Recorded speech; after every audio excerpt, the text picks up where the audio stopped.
important message that I would like to leave with is that no matter what you're going through, no matter how beautiful or how horrific, you are loved unconditionally by an omnipresent creator, and that everything that's happening in this world is orchestrated for the good of your soul and the benefit of all.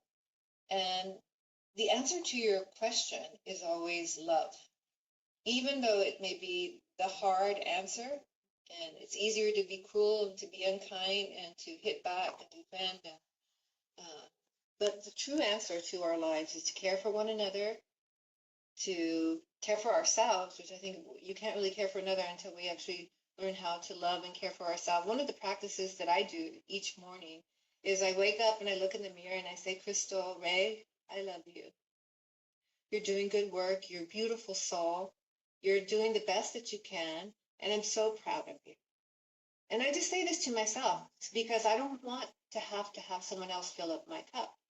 And I know this love is there. I know this, I have this experience. I know it's there, but how do we bring it into real life? Because the sad part is that you would have this amazing transformational experience, but then you don't really know how to live it. And the way to live it is very simple, is to love yourself and love others. That's it.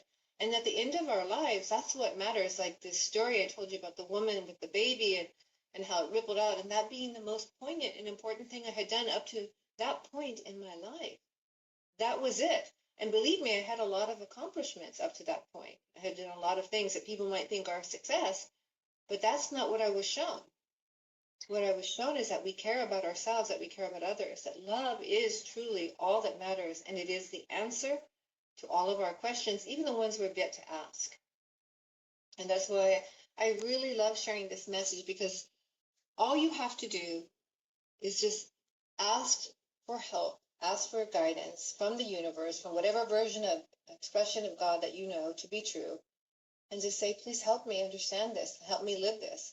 And instead of judging yourself when you don't, because we're all human, just say, help me next time do better.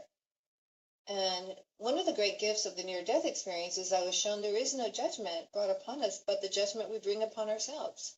And so in that sense, I get to say, okay, I realize that I'm doing the best that I can with the emotional, physical, intellectual energy that I have available right now. And until I can have more, this is my best. And so at every moment, I'm doing my best, which means everyone is doing their best.